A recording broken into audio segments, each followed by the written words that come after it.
It's the state of the dungeon. It's a video that Rob does about his games. Yeah! Hello, ladies and gentlemen. I am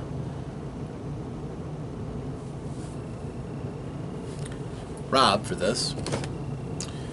And this is my State of the Dungeon address. This is for the game that took place on the 20th of January in the year 2022. The game, 5th edition Dungeons & Dragons. The adventure was the finale of Strangely Gooey Holiday, the adventure that I wrote for Gooey Cube. Not all players were in attendance, unfortunately. This game has been a bit snake-bitten. We were down the player for Brandel Steel, but we still had 5 people around the table, so it filled out fairly well. We basically took over as the players were talking to Melisandre, the apprentice of Alphinius, who was in the downstairs study, the warded room that was right next to where the center of the curse was. They had gotten what information they could from her, as she is a diviner apprentice. She's got a fair amount. But they also prevailed on her to contact Alphinius, who projected into the room and answered a few questions for them, primarily getting a little tactical information on how the elves fought that they would be up against. Knowing that they used poison, knowing that they constantly changed their tactics based on things that Alphinius had tried in the past. So they prepared to go in. I mean, that's basically it. Melisandre gave a false life spell to Haranen, and they barged in. The 3 elves appear to be like Christmas ornament globes of elves made flesh, about the size of a halfling. They are 15 buckets of mean, armed with short, stabby swords, Christmas candy cane clubs, and bagfuls of poisoned ornaments. And a fight broke out. The party leaped to attack. The karma was incredibly wonky all over the place. There were a lot of situations where Haranen was rolling 20s like all get out, except when he was trying to do something cool, like leaping across the battlefield, in which case that sometimes could lead to disaster. Other people, again, weren't rolling so well, and I, as a change of pace, was rolling amazingly. I was rolling 20s all over the place. How did the group not die? Pretty simple. A couple of them had means of mitigating hits, which saved them in a couple cases. Krendon kept using Vicious Mockery, which made me roll at disadvantage. So even if I would roll a 20, then the other die would be a 4, and I would still miss. Or I might roll something well, like a 16, and hit, but got rid of the critical. So, for the most part, they held their own. The fight was tough. The elves had their methods of attack. They also had the ability to shift between each other, rearrange each other, and pop up where they were least expected. For the most part, it was Ventov and Haranen charging up to the front to try to duel with them in melee, and the rest stayed back. With Vanessa, it was throwing globs of fire with her produce flame. With Krendon, it was sitting back and using some of his heavier duty spells like discordant whispers and things like that. And of course Glenn stood back and shot with his bow. The fire was impressive, but honestly when Haranen and Ventov were hitting, they were doing significant amounts of damage. And eventually, one of the elves fell. Shattered. And after that, it was a matter of piling up. One of them actually teleported back to attack the missile fire group, but I couldn't hit. That elf was cursed. Swing after swing after swing after swing after people who had much less armor class than the two frontline fighters. But I couldn't land a blow. So eventually they finished off all of the elves. The problem was the chest slammed shut that they were crowded around.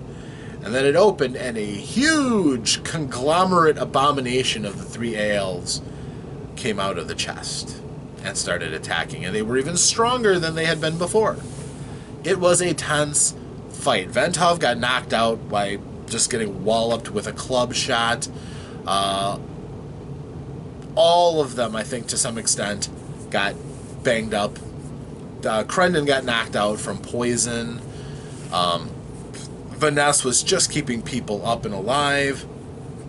Glenn had a fairly trouble-free round. He was shooting away quite effectively, not taking a lot of damage because the others were either inconveniencing the creature more, or he was doing just enough damage to hurt it, but not enough to draw its aggression. So, for the most part, they did fairly well. There were times I thought the group was going to get knocked out and wiped, but they didn't. They fought to the very bitter end, and when it was all over, I think they were quite a bit reduced in spell power, but they managed to make it. And as a result, they put the ornaments in the chest, which had now become silver, and they were able to get out of the basement with the chest, the ornaments, Melisandre, and they all walked out. They stopped to pay respects to Zoria, the spirit that had helped them, by giving him some of the things they collected that he still was looking for, mostly water from the water room. But, and he was happy with them, very happy. So they eventually get up to the upper level. And Alphinius is there, and he greets them and welcomes them in, sees that they're a little roughed up, and just as he's about to, get busy decorating, that's when Ms. Goo arrives. She yells at him for having these adventurers bleeding in her parlor, and Alphinius works to mollify her, to calm her anger and her impatience by taking her off to the parlor to sit and to get her some nice mulled cider. Then he came back, gave them all a drink, paid them very well, and allowed them to keep many of the items and trinkets that they had found, which was nice. They got to keep the Hat of Warmth, for instance. They were allowed to keep the essential water they'd found, various potions and things. He really wasn't worried about that, so they were able to keep those. And then they left and were wondering how they were going to get back, and they were whisked away back to the camp. To almost the exact moment they left. Haranen blacked out again.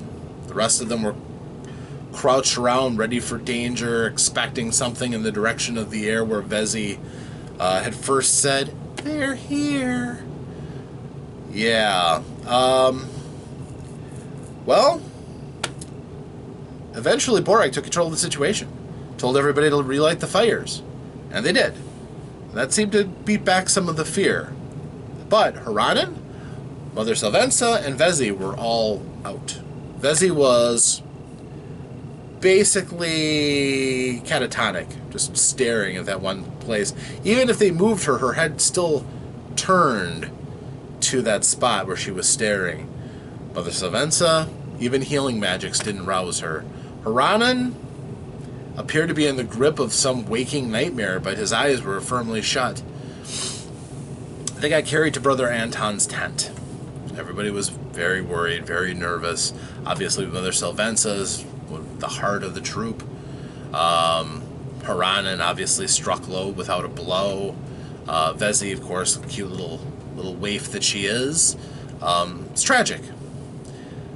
So, yeah, the group basically was ready to, take watches and see what else was going to come. But Borak called in the big guns. He had Selvra, the Druidess, have the her manticore and her owl bear out and patrolling the area to make sure nothing else would go wrong or attack the troop. He had trusted to Cray, the blade, to be out and looking for the trouble and to end it if he could. All these things Borag was already more than well enough taken care of. So the group then was left to essentially go to bed. Well, at first they didn't really want to. Ventov was ready to go out and do a watch. But he realized that they needed rest. They still had stinging blows from their battles with Christmas creatures. Sorry, Winter's Dance creatures. And Crendon was like, I'm going to go into the camp and I'm going to perform music and try to calm everybody and bring back some cheer. And as he did that, he felt he did very well. I mean, he's a very skilled performer. But then he got pulled up by his ear, and Kalnase, the Borag's wife, said, "Go to bed now. You are needed in the morning. You need your energy. I insist that you go to bed." And he didn't want to argue with her, because there's no arguing with Mom. So he went to bed. So they slept. However, because of the horrible situations that occurred, Vanessa and Glynn just couldn't sleep. Something was bothering them. Obviously, there were enough things to bother them, but they were really being tormented by the events that had happened, and they are still exhausted, having barely slept at all. The others slept enough to get the full benefits of rest. So when they wake, they're woken by Borag at dawn. So they go to meet with Borag, and fortunately, Haranen wakes at this point, on daybreak. And he shuffles out, still dressed in his clothes that he passed out in. Obviously, Anton and Selvra were very happy that he had awoken, but his waking didn't mean anything to Vezi or to Mother Selvenza. They're still out. So they went to meet Borag. And Borag told them in plain speech, "I'm very proud of what you've done, but now I have another mission for you. This has to be done. This is the utmost importance, and I only trust you to do this."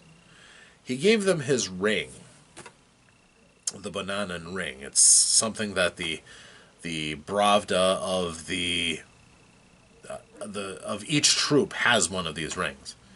And he says, "I have some sealed scrolls for you. I need you to go follow this map." He gave them a crude map, which was a handout. And he said, "I need you to follow this trail and go to this clearing where there's an old gnarled willow.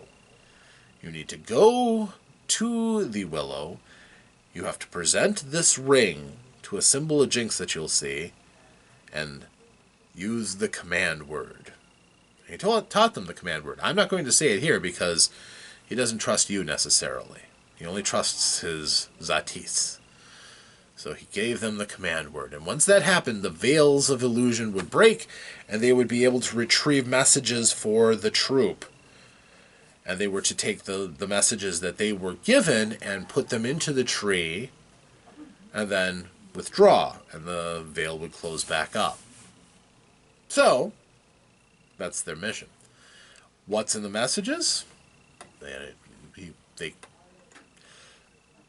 Borag basically confessed to them that the